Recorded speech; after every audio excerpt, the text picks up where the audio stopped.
When you get to Buenos Aires, Yeah. do you apply for that position, or are they saying, "Hey, Chris, you're going"? No, I applied for that one. Okay. That one I applied. Why'd you want to go there? Well, I grew up there as a kid and I liked it. I liked Argentina. I wanted to go international. I the El Paso Intelligence Center was good, but I wanted to get out and see a little bit more of the world and be able to use my Spanish and so forth. So I applied for that one. I got that, and that was a big change for me with DEA, because what it was, when I walked through the door, there was 4 agents, and every one of those agents treated me as an equal, every one of them, and they were great guys. Well, wait a minute. But when you say there was a change, were you not getting treated well in El Paso? Well, in El Paso, you had okay. So at the El Paso Intelligence Center, it's mostly agents that were in the later stages of their careers, Mhm. right? And so you had people that were looking at you like maybe you're a dumb kid because you're younger than them, or you're not an agent or whatever. But it wasn't. They had the analysts mostly to one section and the agents to another section. So you didn't really interact as much as you would have in a normal field division, Yeah. right? Right. Like in the Denver field division, you don't have that daily interaction, right? So it was just a different dynamic. And so I got down there. I was actually shared a room with shared an office with one of the other agents there. And in Latin America, a lot of the agents, the work the agents do there, or in an international role, is similar to what analysts do, in the sense that they may not be out on the street as much. Surveillance, you're not going to do a lot of surveillance in a foreign country unless you go with the local police to do it, right? You have to do everything at the invitation of the police. So the agents are left to try and figure out how to do more of a desktop type of an investigation than actual physical investigation. So it was a really good working relationship I had with the agents there, and I learned a tremendous amount from each one of those agents that I had down there, and I think they learned some stuff from me as well, and had a blast, had an absolute blast. Did you actually get to go out at all? Yeah, I did. I went out. Well, first of all, every walk-in informant that we had, I was the guy that interviewed them with one of the other agents, but I was involved in every one of those interviews. Every coordination effort that we had with the police, I was involved in those as well. So I was out, working cases with the police in the Argentine CIDE, which is their intelligence agency. So we were coordinating all the investigations with them. We were helping them. We provided training to the police. I provided intelligence training to the police.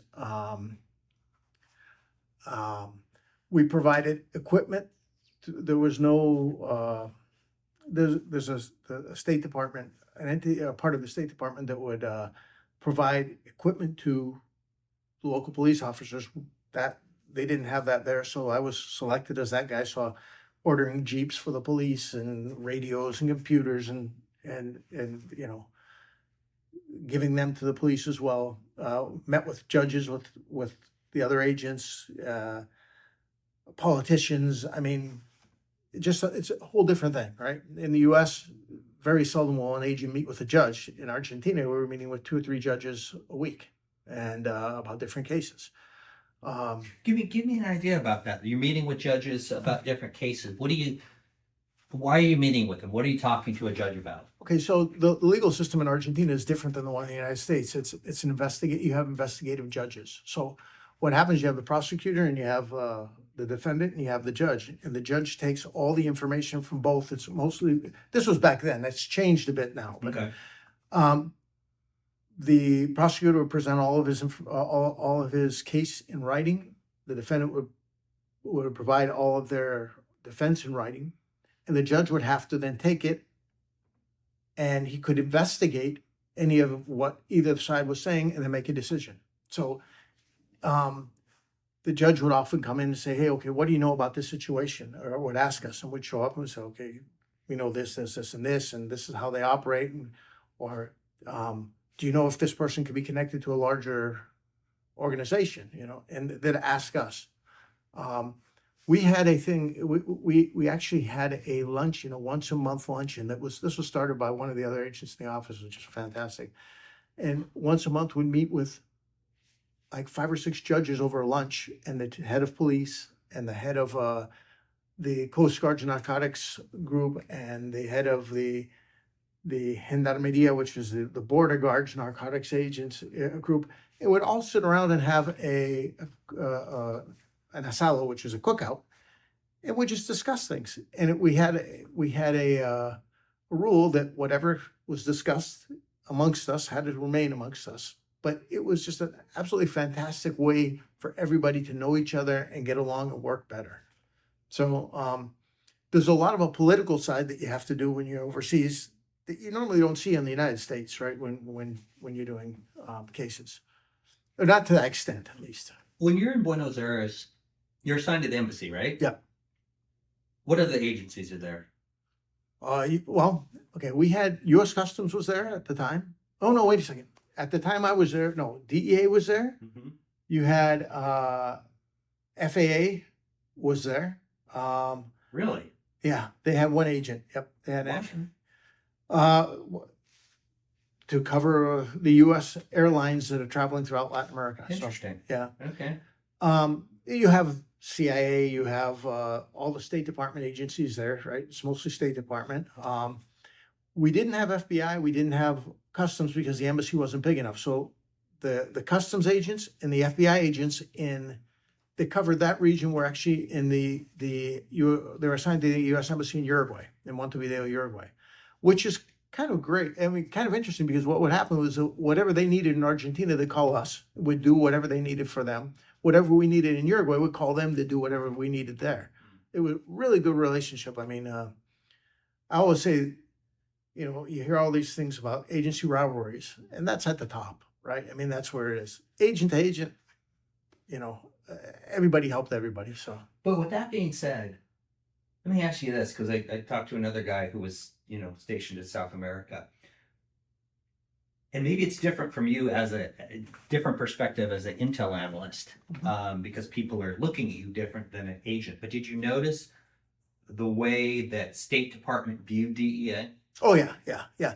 State Department and DEA never got along. They looked at DEA as cowboys with guns, and these guys are there to do all diplomacy, right? Everything get done through diplomacy. So, of course, the regional security officers in the State Department, special agents, no, but the ones that are the normal State Department, there was a lot of animosity there. And I remember, in different embassies that I've worked throughout my career where State Department would try and screw with DEA, and DEA would try and screw with the State Department just because, it could be done. But things as stupid as, you have to buy for your official vehicles, the government vehicles, you have to buy a U.S. manufactured vehicle because that's what the State Department rules say. Well, some of the stuff we were doing is in Argentina, there's not too many American cars, right?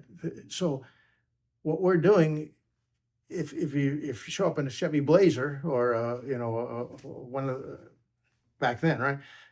Immediately they know who you are, right? So we bought local cars. If they had Renault, we bought Renault. If they had Fiat, we bought Fiat. I mean, just because we had to kind of blend in more. And that used to be a bone of contention with the State Department. Things like our houses were, DEA paid for our houses. So our houses were a little bit nicer than some of the State Department ones. So that was a rub as well.